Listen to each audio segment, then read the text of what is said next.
Astro பக்தி tax நேயர்கள் அனைவருக்கும் அநேக நமஸ்காரங்கள். குரோதி ஆண்டு புரட்டாசி மாதம் பலன்கள் பார்ப்பதற்காக சக்தி ஜோதிட குழுவின் சார்பாக டாக்டர் சக்தி சுவாமியாகிய நானும், ஆஸ்ட்ரோ KS ஐயங்கார் அவர்களும், ஆஸ்ட்ரோ டாக்டர் சுவாமி ஹரிகர சர்மா அவர்களும் இப்பொழுது புரட்டாசி மாத பலன்களை பற்றி ஐயா சொல்லுவாங்க. அனைவருக்கும் ஹரிஹர சர்மாவின் பணிவான நமஸ்காரங்கள்.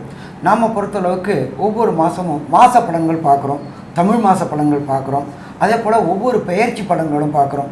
சனி பெயர்ச்சி பலன்கள், ராகு கேது பெயர்ச்சி பலன்கள், குரு பெயர்ச்சி பலன்கள் மற்றும் சனி வக்ர பலன்கள், குரு வக்ர பலன்கள், இதை மாதிரி ஒன்று ஒன்று பார்த்துட்டு வரோம். அது மாதிரி இந்த ட்ரிப்பு நம்ம பார்க்க போகிறது புரட்டாசி மாத பலன்கள். புரட்டாசி அப்படின்னாலே கன்னியா மாதம்னு பேர். கன்னியா மாதம் அப்படின்னாலே பித்திருக்களுடைய மாதம்னு பேர். எப்பொழுதுமே ஒரு குடும்பம் நல்லபடியாக இருக்கணும் அப்படின்னா குலதெய்வ அருள் இருக்கணும். குலதெய்வ அருளுக்கு அடுத்தது பித்திருக்களுடைய அருள் இருக்கணும். பித்திருக்கள் அருள் இல்லை அப்படின்னா அந்த குடும்பத்தில் எந்த விதமான நல்ல தொடக்கமும் நல்ல முன்னேற்றமும் நல்ல செய்கைகளும் நடக்காது. அப்படியேற்பட்ட வசந்த மாதமான கன்னியா மாதம் என்கின்ற தமிழில் புரட்டாசி மாதம் அப்படின்றது பிறக்கும். நிகழும் மங்களகரமான குரோதி வருஷம் புரட்டாசி மாதம். அதுக்கு சரியான ஆங்கில தேதி அப்படின்றது 17/9/2024. அன்னைக்கு உயர்ந்த கிழமையான செவ்வாய்க்கிழமை மதியம் சற்றேறக்குறைய 2:09 சூரிய பகவானானவர் தன்னுடைய ஆட்சி வீடான சிம்மத்திலிருந்து கன்னிக்கு உள் நுழையிறார். எப்பொழுதுமே உள் நுழையிற மாதம் தான் அந்தந்த மாதத்துடைய தமிழ் மாதம் அப்படிங்கிறோம். அப்படின்ற பொறுத்தளவுக்கு இந்த காலகட்டங்களில் சூரிய பகவான் கன்னியா ராசிக்கு வரார், புரட்டாசி மாதத்துக்கு வரார். சரி, இந்த காலகட்டங்களில் என்னென்ன கிரகங்கள் என்னென்ன நிலையில் இருக்குதோ, இதை தவிர இந்த மாதத்தில் என்னென்ன விசேஷங்கள் இருக்கும் அப்படின்றத பார்ப்போம். காலபுருஷ தத்துவத்தின்படி 2வது ராசியான ரிஷப ராசியில் குரு பகவான் இருக்கிறார். 3வது ராசியான மிதுனத்தில் செவ்வாய் பகவான் இருக்கார். அடுத்தது சிம்மத்தில் புத பகவானும், மாதம் பிறக்கிறதுனால சூரிய பகவான் கன்னியா மாதத்துலையும், நீச்சமடைஞ்ச சுக்கிரனும் கேது பகவானும் கன்னியில் இருக்கிறாங்க.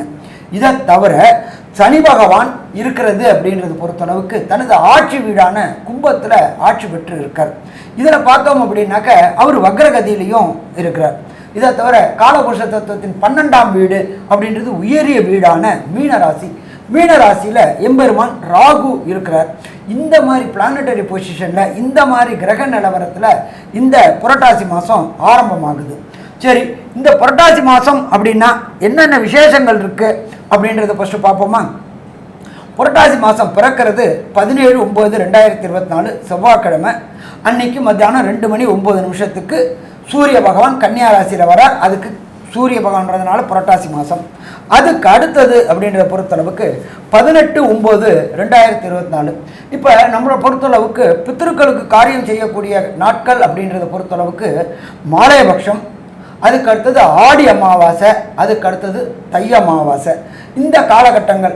இப்போ இந்த ஆடி அமாவாசைன்றது நம்ம கடந்த காலகட்டங்களில் போனோம்.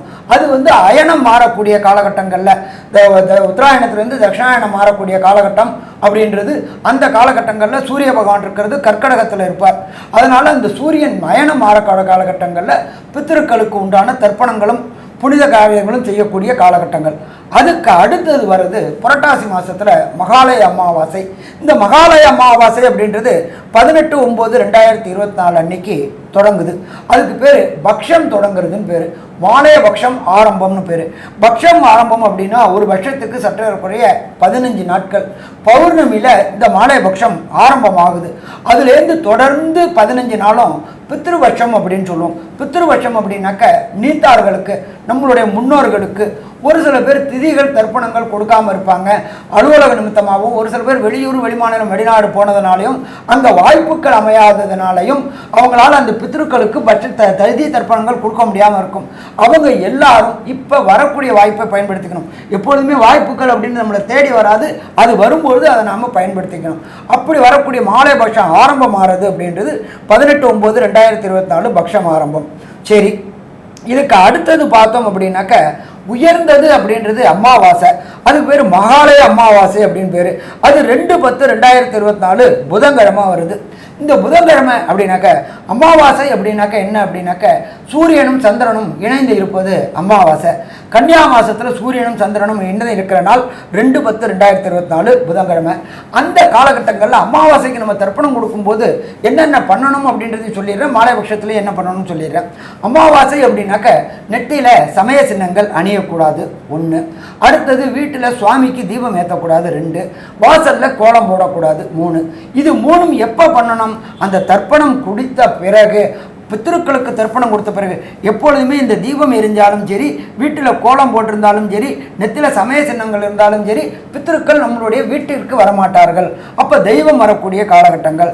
அப்போ பித்திருக்களை ஃபஸ்ட்டு வரவேற்றுட்டு அமாவாசை தர்ப்பணங்களை கொடுத்துட்டு எள்ளு நெல் அக்ஷத தர்ப்பணத்தை கொடுத்துட்டு அதுக்கப்புறம் இந்த 3 காரியங்களும் செய்யலாமா? 3 காரியங்களும் செய்யலாம்.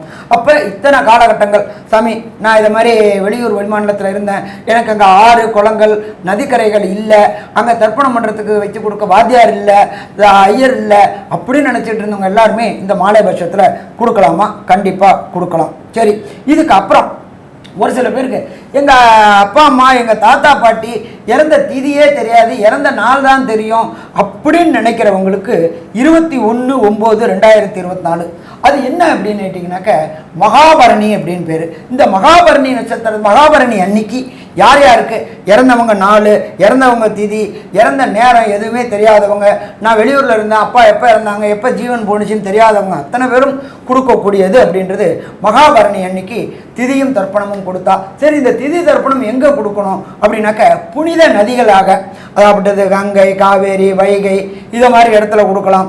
அதே போல் முக்கூடர்கள் கூடக்கூடிய திரிவேணி சங்கமத்தில் கொடுக்கலாம்.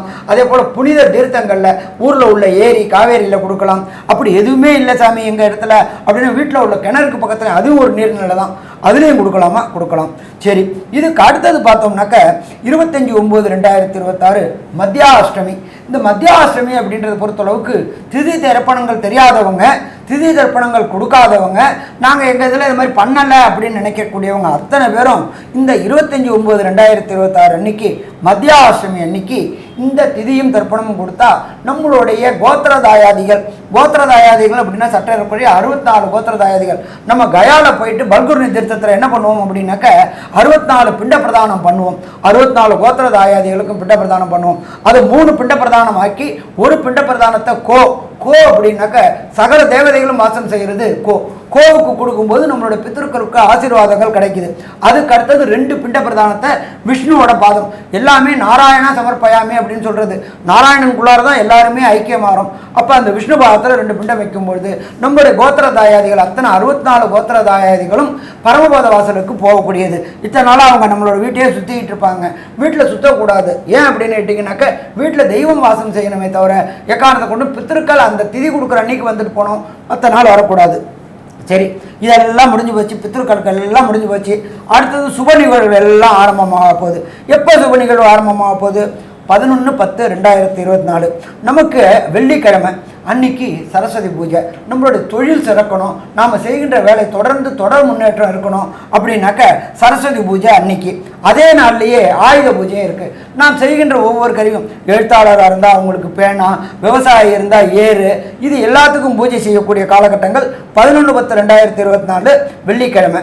சரி, அதுக்கு அடுத்தது 12/10/2024 அன்னைக்கு விஜயதசமி, முக்கியமான நாள். படிக்கிறக்கூடிய குழந்தைகள் அத்தனை பேருக்கும் புஸ்தகத்தை வச்சு பூஜை பண்ணி அன்றைக்கி வித்யா ஆரம்பம், அன்றைக்கி தான் குழந்தைகள் புதுசாக சேரக்கூடியவங்களுக்கு வித்யா ஆரம்பம் என்ற நாட்களும் தொடங்கக்கூடிய நாள். அப்போ இத்தனை வசந்த காரியங்களும் இந்த கன்னியா மாதம் என்கின்ற புரட்டாசி மாதம் வருது. சரி, இப்போ இதில் பொறுத்தளவுக்கு ஒவ்வொரு ராசிக்கும் என்னென்ன நற்பலன்கள், என்னென்ன பரிகாரங்கள் அப்படின்றத பார்ப்போமா? அன்பார்ந்த கன்னியா ராசி நேயர்களுக்கு ஹரிஹர சர்மாவின் பணிவான நமஸ்காரங்கள்.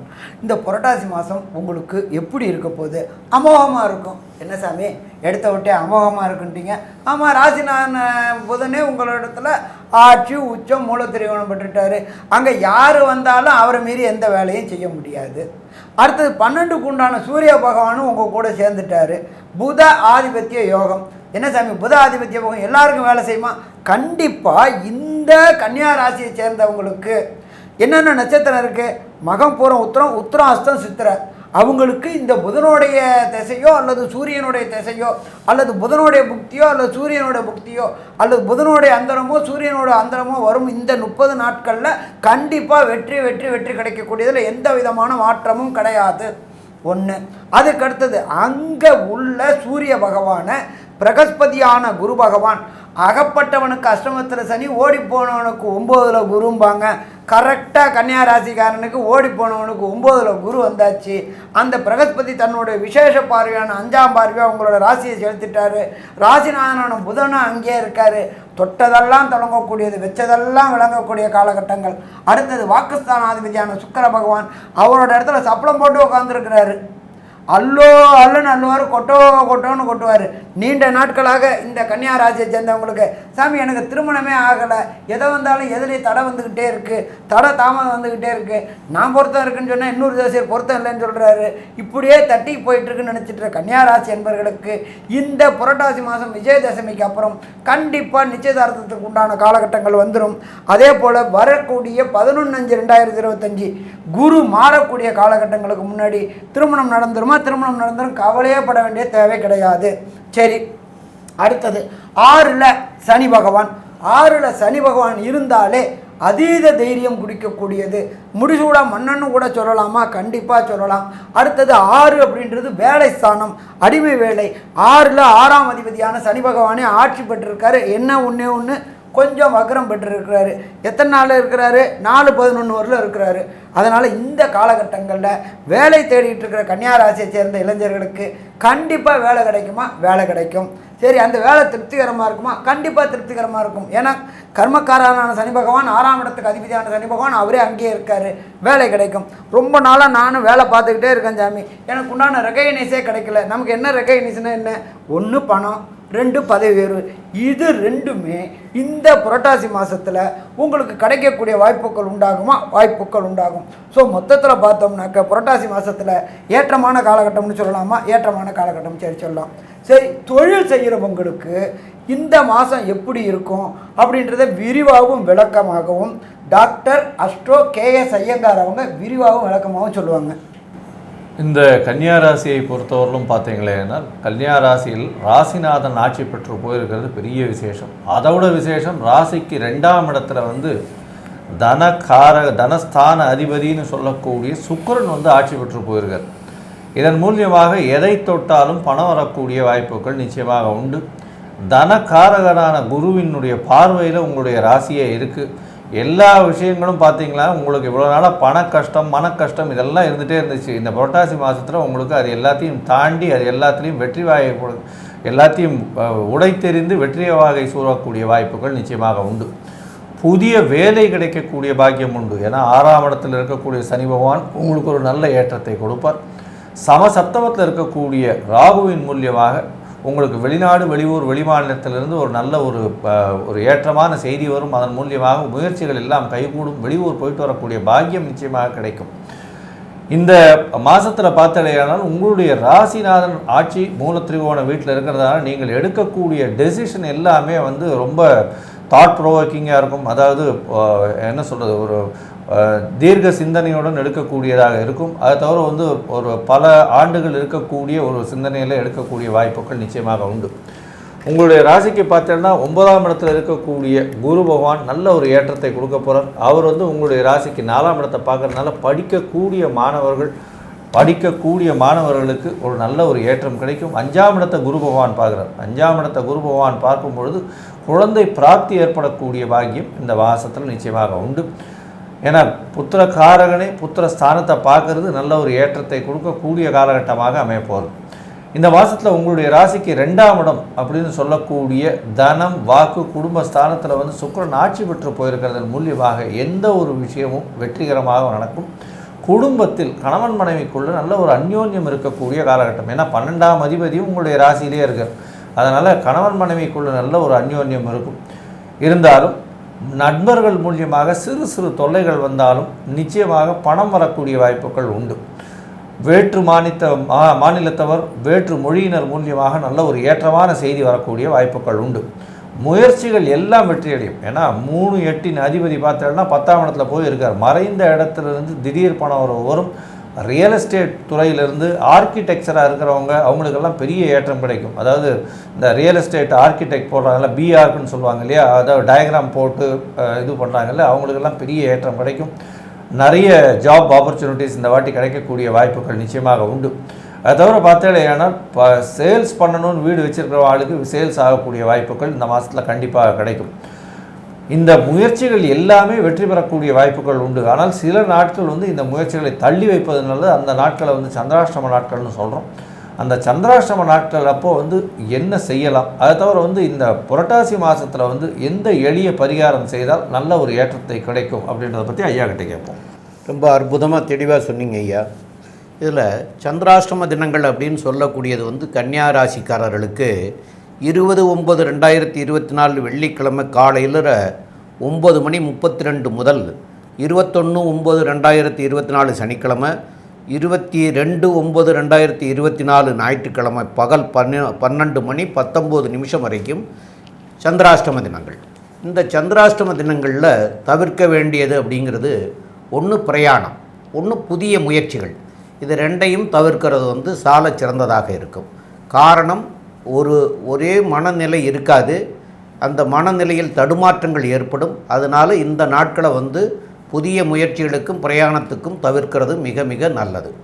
மேலும் வந்து இது மாலையபட்ச மாதமாக இருப்பதனால, அதாவது புரட்டாசி மாதங்கிறது மாலையபட்சம் அப்படின்னு சொல்கிறாங்க. அந்த மாலையபட்சத்தில் மாலை அமாவாசை தினத்துலேயோ அல்லைன்னா இதில் வந்து ஆரம்ப காலத்திலே சொல்லியிருக்கிறாங்க ஐயா, இந்த மத்தியாஷ்டமி, இந்த மகாபரணி, இந்த நாட்கள் எல்லாம் கூட பண்ணலாம்ங்கிறத ஐயா சொன்னாங்க. அப்போ அந்த நாட்கள்லையாவது போய் திலதர்ப்பணம் பண்ணிக்கிறது வந்து உங்களுடைய முன்னோர்களுக்காக பண்ணினீங்கன்னா உங்களுடைய முன்னோர்களுக்கும் சிறப்பாக இருக்கும்.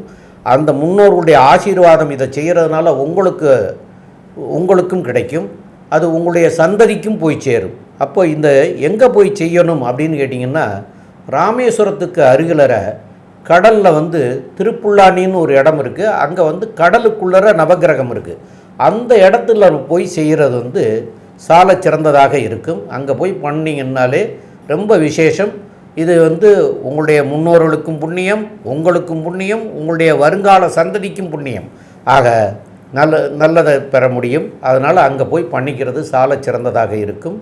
இப்போது இந்த மாதத்தில் வந்து உங்களுடைய தசாநாதனோ புத்திநாதனோ அந்தரநாதனோ சூட்சமநாதனோ சரியில்லாமல் இருக்கிற பட்சத்தில் வந்து உங்களுடைய வீட்டுக்கு அருகாமையில் இருக்கக்கூடிய புதன் கிரகத்துக்கு போய் வழிபட்டுட்டு வந்தீங்கன்னா சால சிறந்ததாக இருக்கும் அப்படின்னு சொல்கிறோம். ஏன்னு கேட்டால் உங்களுடைய ராசிநாதன் உங்களுடைய ராசியிலேயே மூலத்துரிகோணம் பெற்று போய் உச்சமடைஞ்சு இருந்தாலும் அங்கே கேதுவோடு இருக்கிறதுனால புதன் பகவானுக்கு போய் பண்ணிட்டு வாங்க. புதன்கிழமை தோறும் இந்த 4 வாரமும் தொடர்ச்சியாக போய் பண்ணுங்கள். அதனால் வரக்கூடிய விளைவுகளிலிருந்து நன்மைகள் பெற முடியும் அப்படிங்கிறத சொல்கிறோம். மேலும் உள்ள விவரங்களை நம்முடைய KS ஐயங்கார் அவங்க சொல்லுவாங்க.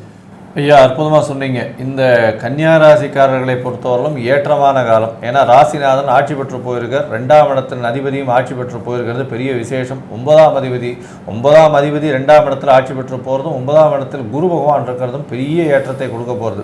நீங்கள் எதை நினைச்சீங்களோ அதை சாதிக்கக்கூடிய காலகட்டமாக இந்த மாதம் அமைய போகிறது. இந்த மாதத்தில் புதிய வேலை கிடைக்கக்கூடிய பாக்கியம் உண்டு, புதிய கடன் வாங்கக்கூடிய பாக்கியம் உண்டு, புதுசாக வந்து வண்டி வாகனங்கள் வாங்கக்கூடிய வாய்ப்புகள் நிச்சயமாக உண்டு. பார்ட்னர்ஷிப் பிஸ்னஸில் பெரிய ஏற்றம் கிடைக்கக்கூடிய காலகட்டமாக இருக்கும். தொழிலில் பெரிய அபிவிருத்தி இருக்கக்கூடிய வாய்ப்புகள் நிச்சயமாக இருக்குது.